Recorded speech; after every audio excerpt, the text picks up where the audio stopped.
Good morning, everybody. We have two panel members today. We're going to use a little bit of old-fashioned technology to talk about new technology. One of our panel members, Kevin Linehan, is on the phone this morning. Kevin, are you there with us? I am. Okay, great. So there we go. The old-fashioned technology is working here. Kevin is the Director of Product Safety and Litigation for Sikorsky Aircraft Corporation. Kevin, prior to going to Sikorsky, spent about 8 or so years in private practice with Dewey LaBeouf. And before that, Kevin was a very accomplished naval aviator flying H-53s and UH-60s for the Navy. So Kevin is a pilot, he knows aviation, and he's been at Sikorsky now for a number of years. And Kevin's going to talk a little bit today about some of the things like automation and AI that Sikorsky has that relate to some of the new things in aviation for them. And then to my left is David Toshin. David is an attorney with LeClaire Ryan here in their DC office. And David, prior to coming into private practice, spent a number of years as the general counsel for the NTSB. And before that, he was with the DOT. So David knows a thing or two about safety. And David's going to give us some insight today on how these new technologies impact safety and whether they make us safer or less safe.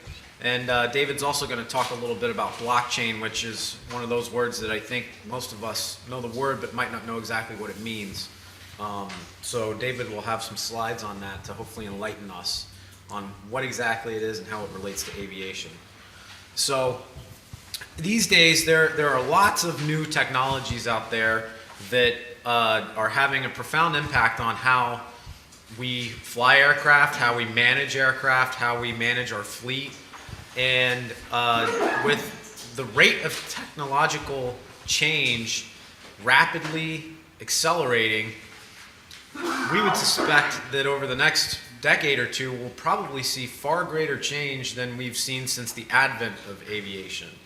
And I know Steve was talking about the 1950s technology of supersonic flight, but with boom aviation, it looks like they're going to be able to do it a different way with a significant reduction in the intensity of the supersonic booms on the ground and offering a regular business class fare. UAVs are obviously a hot topic these days, and as of last month, there were over 1 million registered UAVs with the FAA, and the FAA is projecting that over the next 3 years, that number is going to rise to 7 million registered UAVs. Our good friend Elon Musk is busy blowing up spacecraft and rockets, and the FAA expects that over the next... And Teslas. Launching cars into space. But over the next 3 years, the FAA expects the number of commercial space exploration registrations to triple on the high end. So lots of change, lots of significant change on the horizon. Part of this change involves doing things like incorporating what we may consider to be non-aviation technologies, things like artificial intelligence or automation, into aviation products, and considering how that impacts safety, how that impacts risk management for those of us that are in the insurance field, and how that impacts litigation for the litigators in the room. So with that, we're going to just talk a little bit to start about what some of these new technologies, these key new technologies are that we're seeing. And Kevin, we'll start with you on the phone so that we make sure that you're engaged as well. What new technologies are having the biggest impact on your role at Sikorsky as its Director of Product Safety and Litigation? Thank you, Paul, and I do hear you loud and clear. And just a couple things. I do want everyone to understand that the demise of Dewey LaBeouf was not my fault, and that while Paul says I was an accomplished naval aviator, my COs may have had a different opinion. So just to make sure no one has any undue expectations. So in regard to the new technologies, there's really a lot of ways to look at it, and most of it, of the subjects that I think are relevant here, fall under that category of general automation and AI, artificial intelligence. Probably the biggest thing that we're doing at Sikorsky right now in that regard is what we call the Matrix technology, which is an optional piloted vehicle program that we're working with DARPA on. There's something called the DARPA Alias program, which is a terribly strained acronym for Air Crew Labor in Cockpit Automation System. But essentially, the goal is to have a kit-based system that allows an aircraft to be optionally piloted. So it can be dual piloted, single piloted, or no piloted, depending on the mission and the mission requirements. And that's the technology that we've been working on for some time. We have a dedicated airframe that we call SARA. We're full of acronyms up here. The Sikorsky Autonomous Research Aircraft that travels with a heavily armed recreational vehicle to support it.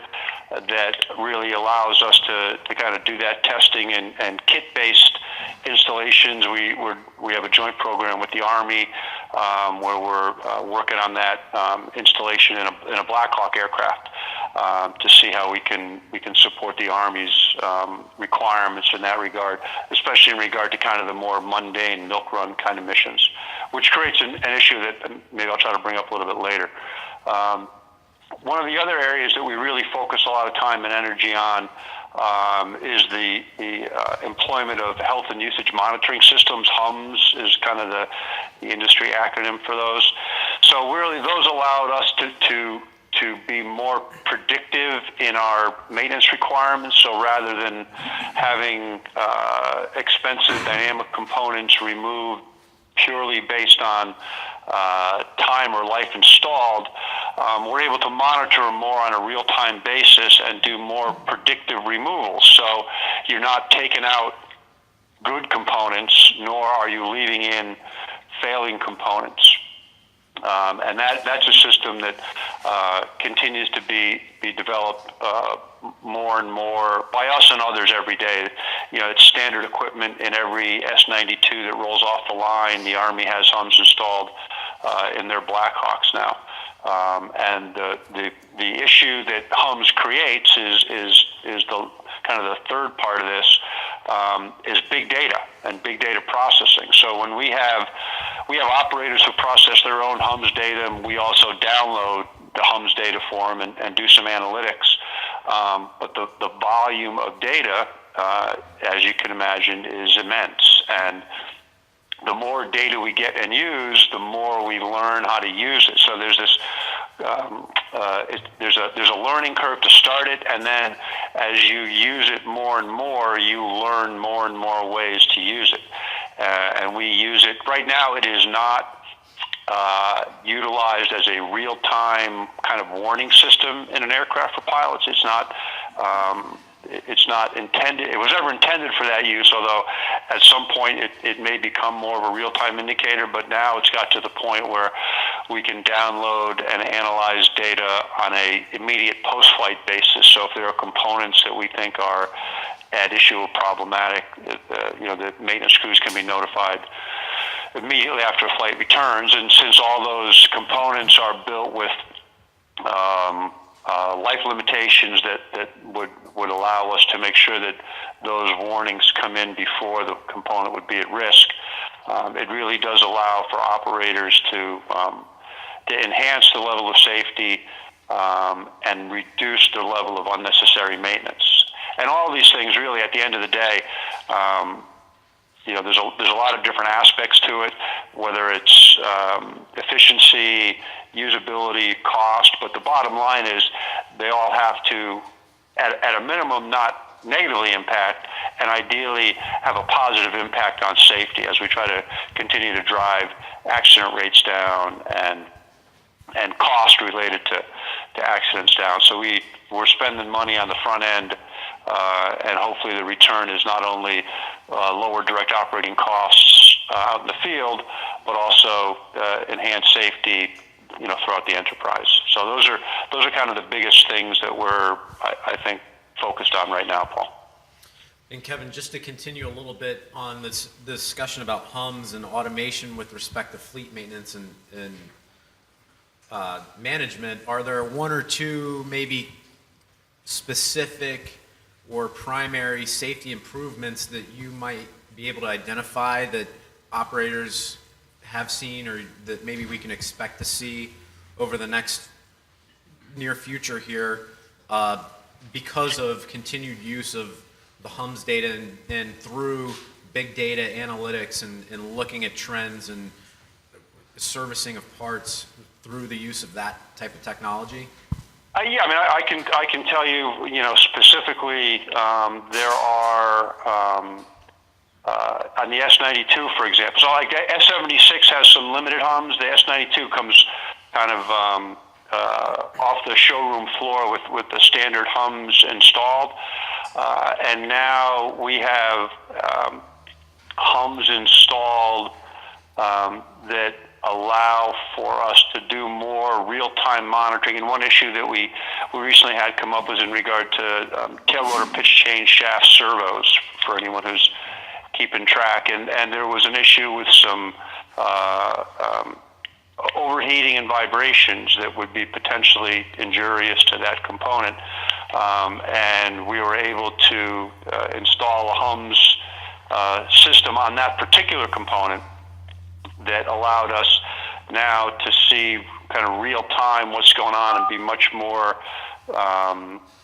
accurate in predicting when those parts have to be taken out and when operators have essentially false positives too. So obviously operators don't want to be getting involved in a removal program where we're taking off good components. So we've been able to very much support reduced direct operating costs on the operator's part by not taking off good parts, and enhance their safety by only identifying parts that have begun to show signs of a problem long before they're ever going to be an actual problem in operation. So that's kind of one example. I know the H53, the CH53E has a real-time a temperature and vibration monitor system on the main rotor swash plate that will allow crews to see if there's any departure from the norm that would give them enough time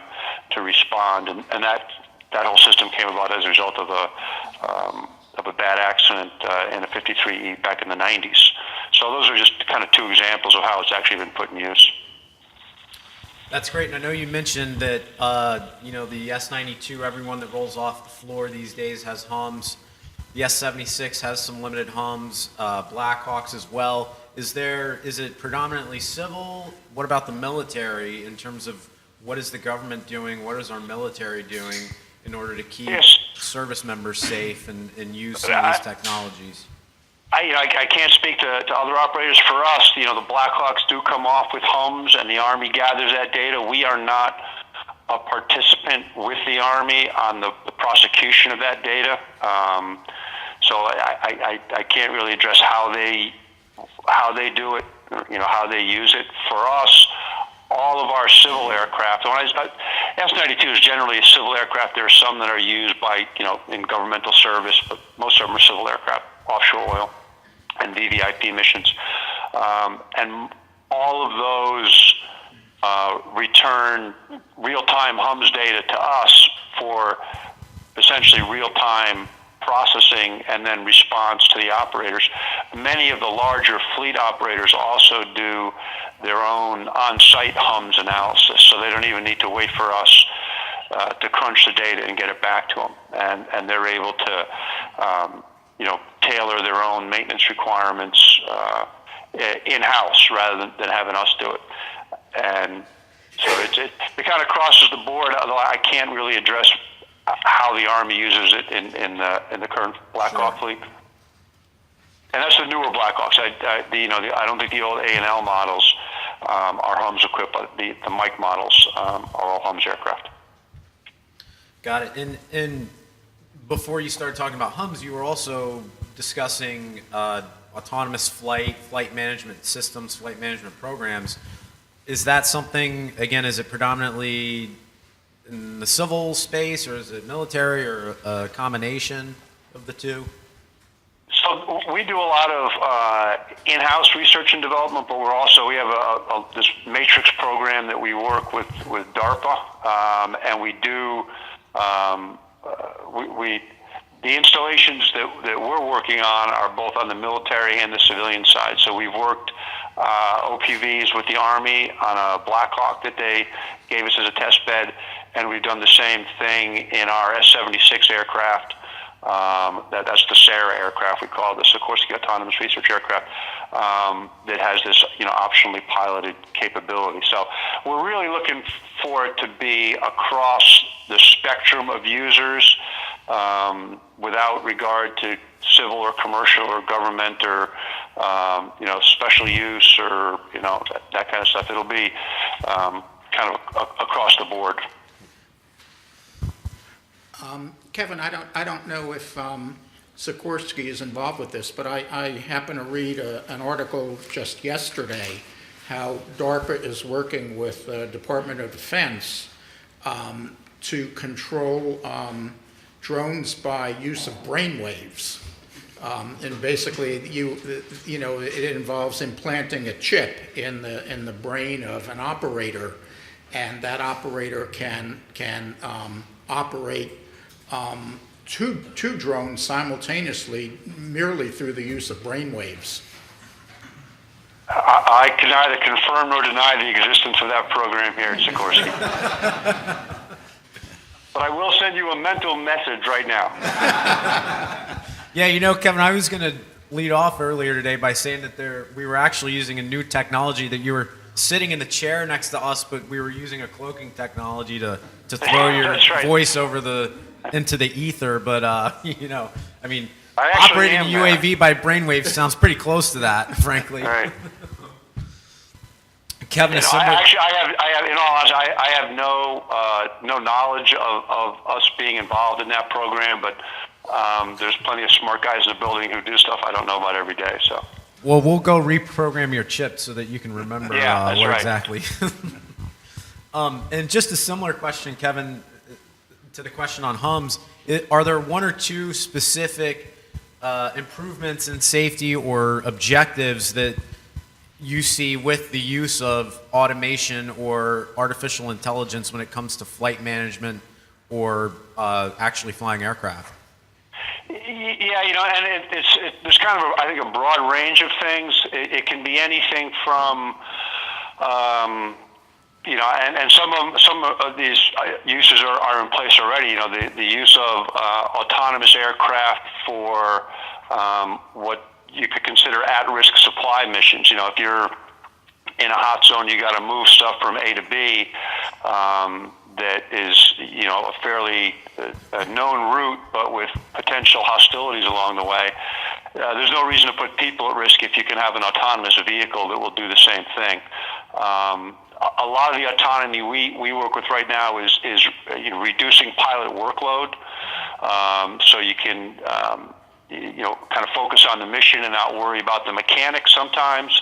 Some people refer to it as kind of an easy button technology where, if you're, flying a mission and you get into an unusual attitude, or you fly inadvertently into the clag, or you're doing you're making a landing in a snowy area or a sandy area, and you're in a brownout or whiteout, you can, engage intelligent technology that will allow you to, continue the landing essentially in a 0-0 environment where you're not required to have any sort of outside orientation. So a lot of it, I think, is intended to reduce, and I don't want to say eliminate, but reduce the pilot workload and make sure they can concentrate more on the mission than the mechanics. And that's kind of the primary focus. I'm not sure if that actually answers your question or not. No, I think that's a good answer. We'll shift gears a little bit here. David, I know you've been patiently waiting to pounce on blockchain, but obviously one of the things that we wanted to do with this panel was to give an illustration of how a technology that people may think has absolutely nothing to do with aviation actually relates to what is going on and what will be going on, and improvement in aviation safety and the aviation industry in general. David, can you just give us a little bit of background on what blockchain is and how it can be used in aviation? Sure. I know blockchain to many folks here and elsewhere, when they hear the word blockchain, they automatically think of Bitcoin.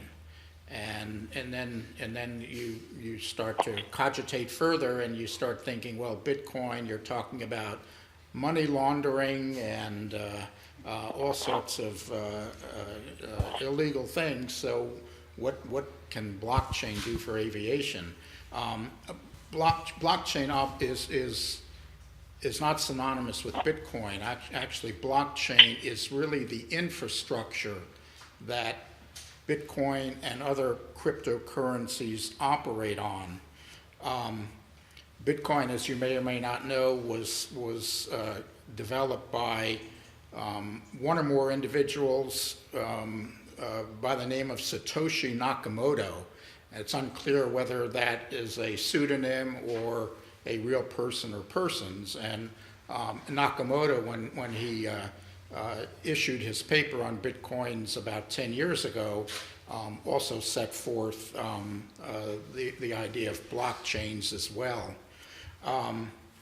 Basically, probably the best definition I could come up with is it's a global distributed ledger or database running on millions of devices that can be moved and stored securely and privately.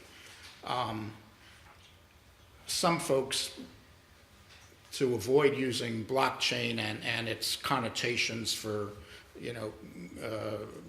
associations with Bitcoin, you also discuss it as distributed ledger technology or DLT. And basically it's organizations that by the basis of trust, without using intermediaries such as banks or governments or technology companies, they collaborate and establish codes. And these codes ensure integrity and trust between strangers. And it's almost like almost, if you will, a chain of custody. And it may be possible for a hacker to hack into one block in the chain, but that will not impact all the other subsequent blocks in the chain, which replicate the earlier blocks plus add additional information.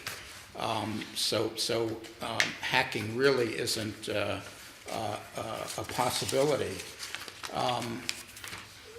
There's a question of whether blockchains really are kind of the new thing or they're really just hype. Frederick Smith, the FedEx CEO, claims that it has big implications in supply chain, and it's the next frontier that's going to completely change worldwide supply chains.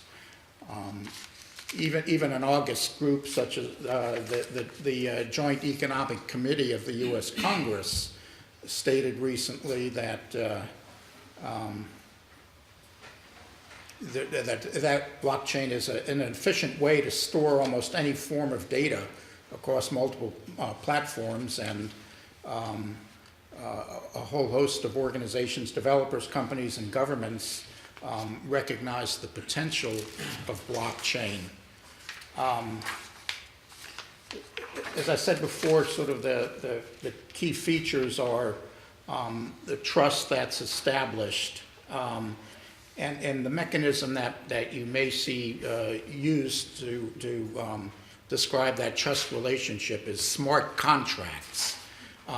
They're not contracts in the legal sense, but they're really the rules that entities follow in establishing the blockchain and what the rules of engagement are for participating in the blockchain. Again, there's the security feature where there are, and instead of sensitive data being stored on the blockchain, there are what's called hash values or fingerprints of data. Again, peer-to-peer, no third parties. And as I mentioned, it can't be manipulated by any people with questionable motives. Here's sort of a rendition of what a blockchain looks like. The green one is called the Genesis blockchain, and then the black ones are each subsequent blockchain link. I'm not quite sure what the purple blockchains are. They're called orphan blockchains, but I haven't been able to find really a description of what the orphan blockchains do or don't do. Blockchains have become a big deal in the past few years. Some of the big boys are very active in developing blockchains, Accenture and IBM in particular.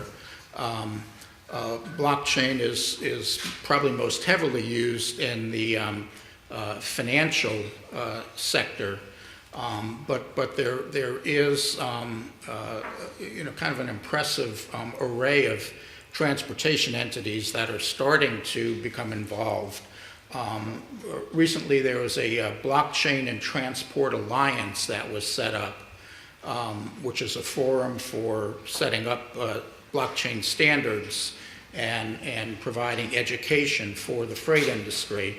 There are about 350 members at last count, and in the aviation world, that includes UPS and FedEx. There are also a large number of rail and trucking entities that belong to BETA as well. Another organization is CETA, which is a nonprofit group that is looking at blockchain solutions for various types of data. They did a research paper in 2017 called Flight Chain that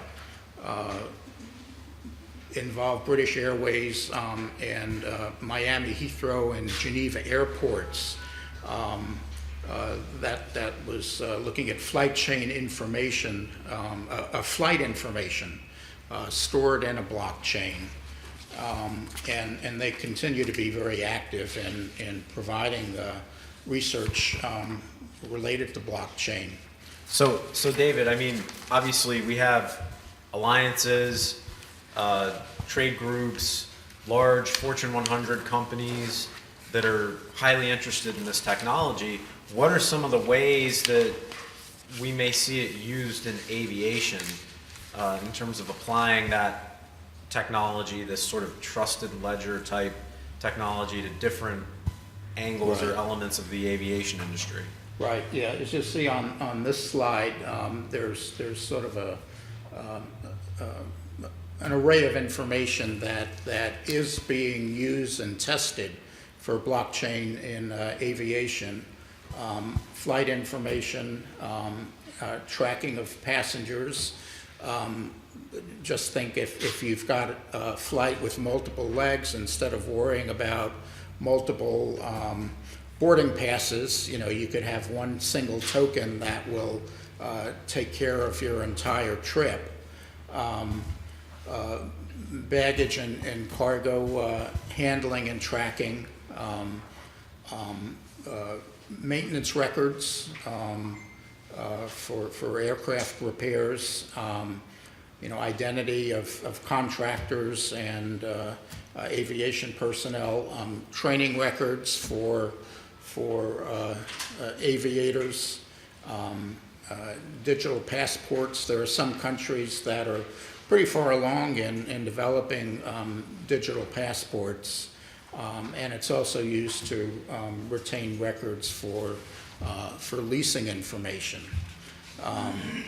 So there, as I said, there's sort of a lot of activity sort of underway to further refine the use of blockchain in these and other related areas. And David, that, we look at this list here, that's a pretty wide spectrum of applications in aviation. Is there a common thread or theme to blockchain's application in aviation? Is there something specific or a primary objective in using blockchain in all these various ways? Not that I've been able to determine. I think it's sort of more of a case-by-case situation, and I'm not aware of any broad sort of collective effort to sort of rationalize this, other than private organizations. I'm not aware that government is really leading the way in blockchain usage and implementation in the aviation area. Sure, but even just thinking back to some of the key features of blockchain, trust, security, those types of things, it sounds like depending on the application, it could help enhance the integrity of a maintenance record, or the ability to track, to your point, passengers, and ensure that people aren't sort of slipping through the cracks on getting through to flights, or fraudulent passports or fraudulent flight documentation. And obviously from the private sector standpoint, I would imagine that efficiency or building a more effective way of doing things is probably just an overriding concern for most companies in general. Yeah, I think that the potential benefits are huge. As I said, a number of large air carriers are already developing blockchain, but there are some potential drawbacks, which I'll talk about in a minute. But I think it's a technology that entities really should give serious consideration to using. And as I said, IBM and Accenture and others are out there, anxious, for your business. So it is something that's got real value and potential, and you're just going to be seeing a lot more of it. Another good example is Walmart uses blockchain to track, I guess, over 3 million products, and the transportation and distribution of those products. And that's only obviously a small percentage of the business that they conduct, and all the intermediate distribution points that they work with. I'm not aware that Amazon is involved with blockchain, but that wouldn't surprise me if that's something that they have under consideration. So you talk a lot about potential, you talk a lot about eagerness for business. It sounds like it's still kind of nascent. Do you think blockchain is sort of ready for prime time or not in aviation? Well, my last slide, raises that exact question, Paul. And you're right. It's not yet mature. It's still a developing technology. There are a couple of major drawbacks, in fact. Primarily is the vast amount of energy that it takes. As with Bitcoin, all these computer operators are called miners, and they have to solve certain algorithms in order for the blockchain to become solidified. And so you've got a tremendous number of computers that are in use to develop a blockchain. And there was one estimate that one Bitcoin transaction consumes as many kilowatt hours as are needed to power one house for an entire week. I'm not sure how accurate that is, but certainly the vast amount of energies that go into developing blockchain is a real problem. Another issue is kind of garbage in, garbage out. And there was this wonderful quote in a recent Economist article that if you put garbage in a blockchain, all you get is distributed encrypted garbage. Great example of that is there's a company called Verisart that uses a blockchain to determine the provenance of artworks. And an enterprising British government digital service developer downloaded a photo from Wikipedia and sent it into Verisart under the name La Gioconda. And that was put in the blockchain as a verified original work of art. Some of you may know that La Gioconda is another reference in French to the Mona Lisa. So he had downloaded a picture of Mona Lisa, and Verisart had credited him as the painter of that work. So yeah, great example of sort of garbage in, garbage out. So, Kevin, you still awake on the phone there? I am. Let's talk a little bit And about... I am thoroughly confused by blockchain still. Sorry, David. Well, most of us probably are, but nonetheless, an important technology with some good potential there.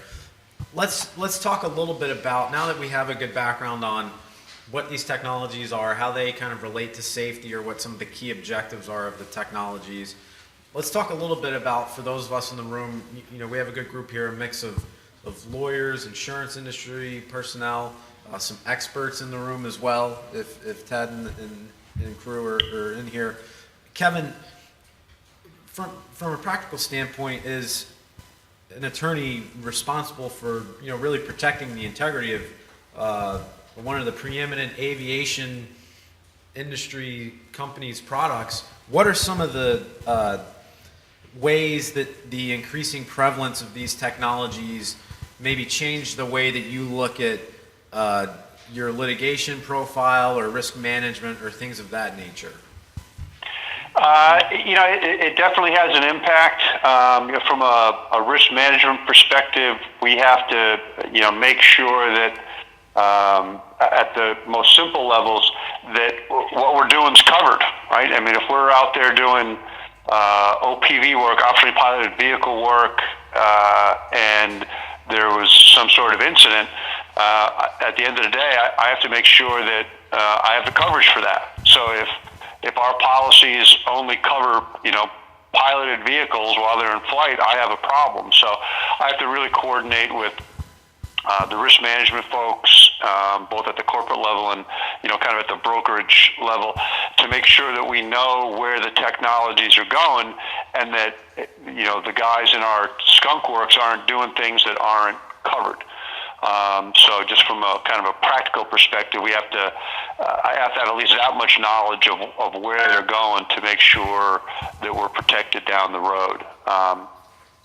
It's certainly the amount of data that is involved both in the development of these newer, whether you want to call them AI programs or OPV programs, whatever, you know, huge stores of data in the development of it, and then huge stores of data in regard to the, you know, the HUMS data processing. So it really exacerbates the already existing asymmetrical discovery issues that we potentially face with, you know, the amount of data that we would have to preserve and potentially produce if those issues were ever, you know, front and center in litigation. And one of the other big things is, you know, some of that stuff may be the you know, the keys to the kingdom, you know, the special sauce. And we have to be very careful going forward in how we protect, you know, kind of the algorithms and the coding, so it doesn't, you know, doesn't end up out in the public arena where we lose the advantage that we had after years and years of research and development, by this kind of spilling out in a WikiLeaks kind of situation where all of a sudden all that intellectual property is now a matter of public record. So we do a lot of things on different levels to ensure that we're both protected from a kind of an operational standpoint, and from a kind of on that cyber security area. We do a lot of work to make sure that we're protected from intrusions, whether it's from a competitor or a foreign country or a non-national entity that may be looking to do us some harm. So there's lots of new costs that we incur as we develop these new technologies. And as we develop them, you kind of run into this world of we don't know what we don't know.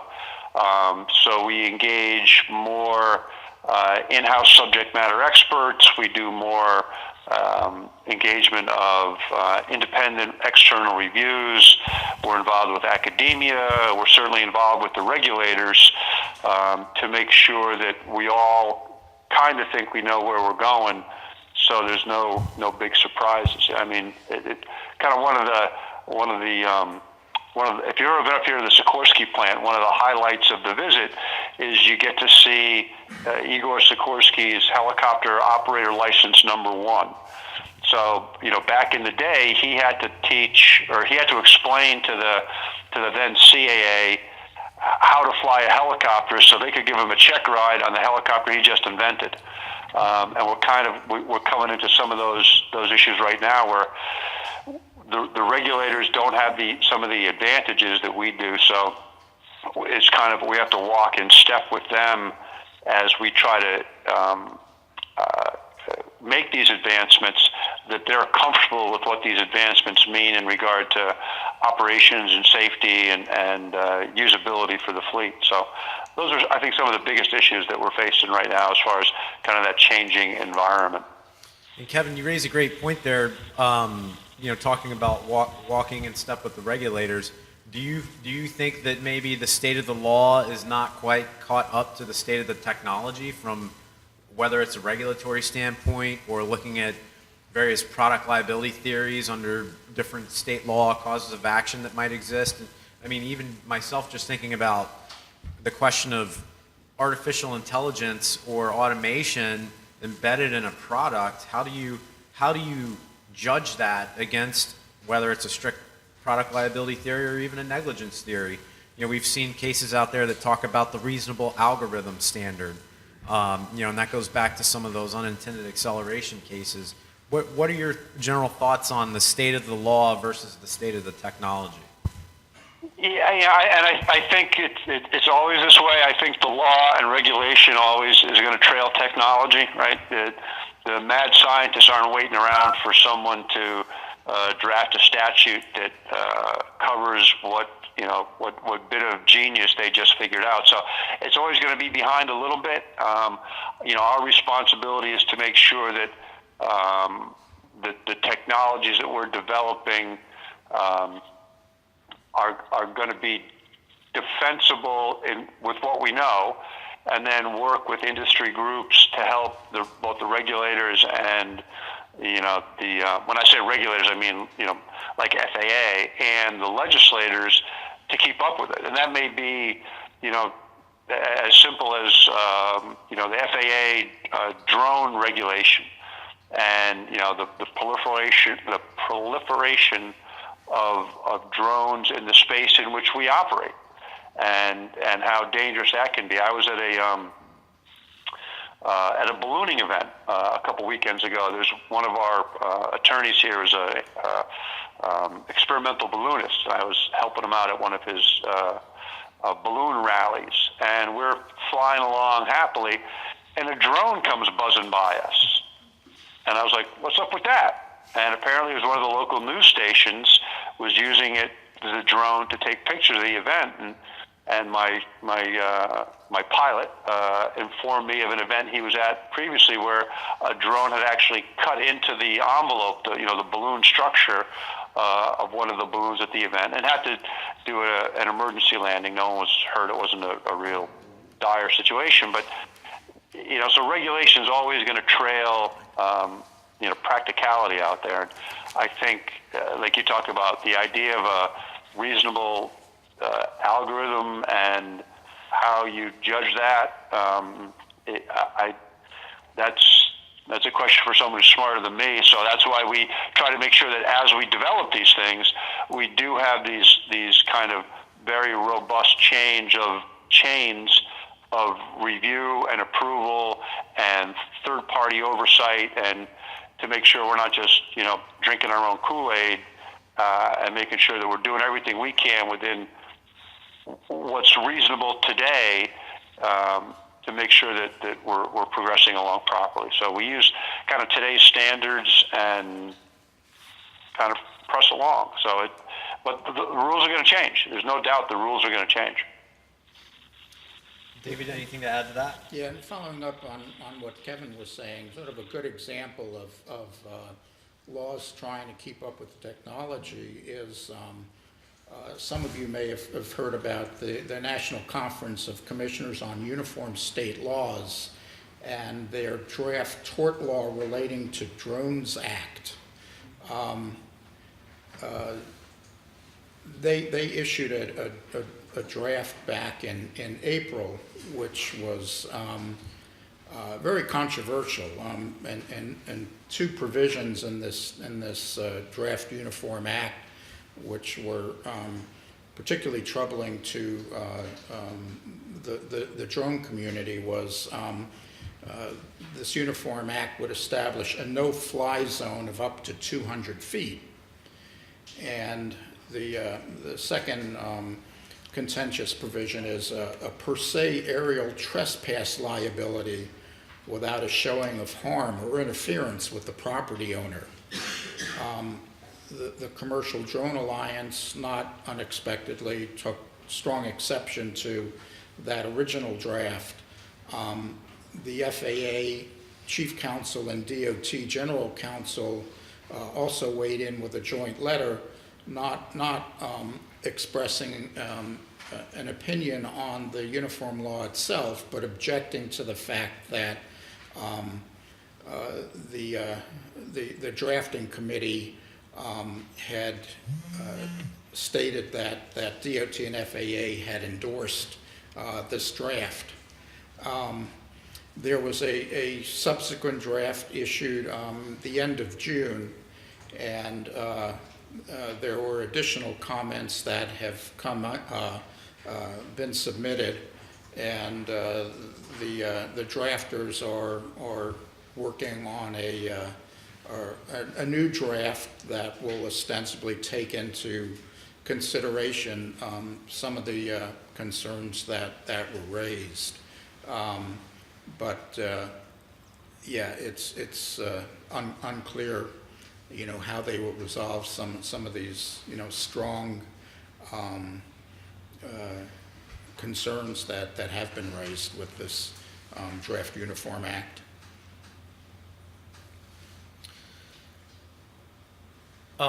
So, following up on that, what about regulating the use of AI or automation or any of these new technologies when incorporated into a product, the design of a product? I mean, Kevin, if we think about the way the FAA regulates, whether it's power plants or now it's UAVs, should the FAA start regulating how companies, how manufacturers incorporate these types of technologies into product design and product development? Any thoughts on that? Well, yeah, and I think the answer to your question is yes. I mean, it needs to be kind of an industry regulator partnership, and I'm not one who's prone to use what we term on here the P word, but given the fact that the developments are going to come on the industry side, and the regulators, I mean, they don't have the budget, they don't have the manpower, they don't have the depth of knowledge in general to keep up with those changes. So it's going to have to be very much kind of a hand-in-hand very step-by-step process to move them along to say, we think, you can do this. And, I mean, it's kind of like, autonomous vehicles.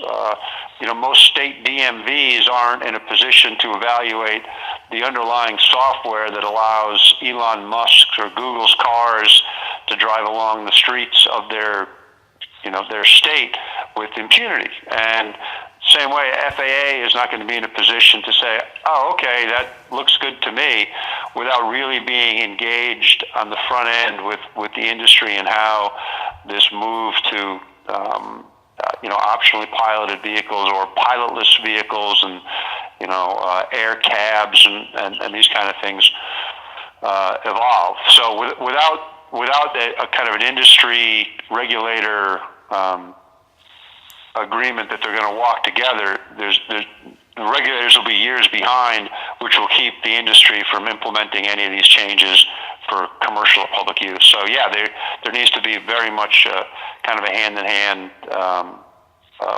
movement in that regard. And I'd be very interested to see what David has to think about that also. Yeah. One point is Congress is obviously very interested in all these new technologies for autonomous vehicles. The House quite a few months ago passed a bill that, among other things, would require NHTSA to develop motor vehicle safety standards for autonomous vehicles. That bill has been under consideration by the House Senate Commerce Committee, and they've been under a fair amount of pressure to move their version of the bill. Also, with regard to autonomous aircraft, last week the House Aviation Subcommittee had a very interesting hearing on the use of pilotless air taxis. Folks from Uber and other developers testified at that hearing, and actually it was fairly reassuring.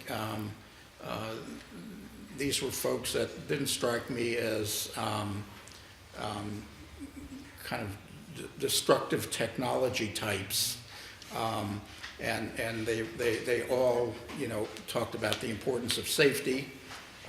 And how they're incrementally, testing these vehicles, and some have already started pilot programs with municipalities. So Congress will obviously keep track of the technological developments in this area, and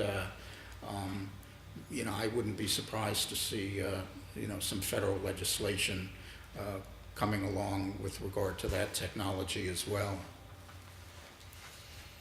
So the proverbial black swan, David, what do you think is sort of the next black swan technology? What we don't know what we don't know. What do you think is going to be out there in the next 5-10 years that'll sort of be a game changer? Well, I think we'll see self-driving vehicles operating on the public roads for the next few years. Non-piloted aircraft is probably a little bit further away, but I kind of share with Kevin. I think the real challenge is data, and being able to harness and evaluate and interpret the data and make use of it to ensure safety. I think that's just huge. With all the telemetry data and so forth, data analytics is really going to be the big thing. Kevin, do you share that sentiment? Any other black swans in your view? Yeah, so for us, the data analytics is the key to a lot of stuff. It's the key to lower direct operating costs. It's the key to better logistics support. It's the key to safer operations. So for us, that's huge, and that it really it encompasses a lot of stuff. But data analytics and the ability to prosecute the data and figure out patterns where no human mind can figure out they exist is where we're going to continue to go. And we spend a lot of time and effort, kind of building out that internal data processing, data gathering and processing capability. And the key is to be able, to gather the important data and then do something with it. And it's the thing I always am struggling with is how much data do we have and how much are we doing with it. So for us, it's a question of data processing capability and how we can kind of enhance that to enhance the customer experience. And also for those of us who are lawyers, I think you also have to take into account how juries are going to react to being presented with vast quantities of very highly technical data, and how they will be able to evaluate that and make proper judgments.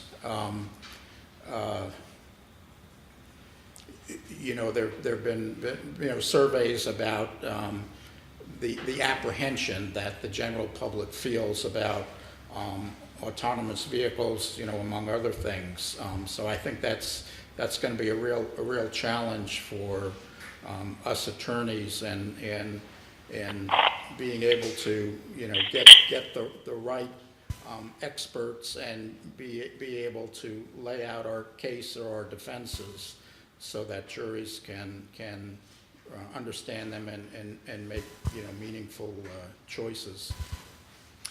Well, great. We're just under 5 minutes left here, so we wanted to be sure to leave a little bit of time for any burning questions in the audience. I'll ask a burning question. It's a personal question as well.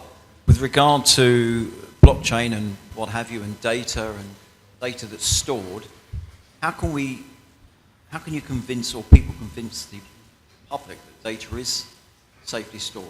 I'm talking on a personal level that I've had to destroy 2 credit cards this week because a particular airline has allowed mine and probably 50,000 other people's data plus security numbers to be distributed. Well, that's a great public relations question, and I think it boils down to education, in my view. You need to make sure that the public is aware of what exactly these technologies do, how the companies are using those technologies, and what that means in terms of the consumers or the public's data. Where is it stored? How is it stored? What makes it safe? If we educate consumers and the public on how that happens and how that works, to me, that's one way to sort of address the issue. You look at Facebook going on a big tour about what are we doing with your data and updates to user settings and things of that nature, and sort of having their mea culpa moment. I think it's a similar thing, but just getting out in front of it rather than reacting to it when it's too late. And it's really no different from any other new technology. You've got the public skepticism and apprehension, and really just in the course of experience and time, people will become hopefully more accepting and trustful of blockchain and other new technologies. It is interesting when we talk about, sorry for hogging, when we talk about the pilotless aircraft. I'm sure it's going to come, absolutely no doubt about it. I do apologise for all those pilots out there amongst us. But if you look at the driverless trains in the UK, I don't know if those that have been on the Docklands Light Railway, it's a driverless train, and it's got a 99.9 on-time departure and arrival time. And it's a very smooth ride. And the guy who's not there, he's not going to fall asleep. So I'm pretty sure it will come. Yeah. Just to maybe end this But the general public and the people are going to decide that. Yeah, maybe to end this on a lighter note, when I was at the NTSB, we had meetings of the executive team every week, and at one of the meetings, the head of our research office was describing some recent survey saying that 80% of the people surveyed did not feel comfortable putting their children in an autonomous vehicle to go to grandma's. And I said, well, you know, they really asked the wrong question. They should have asked how many people felt comfortable putting their mothers-in-law in a semi-autonomous vehicle. Well, with Completely that, different Kevin, answer. yeah. Kevin and David, thank you very much for your time today. Hopefully this has been enlightening. Thanks, everybody. Thank you.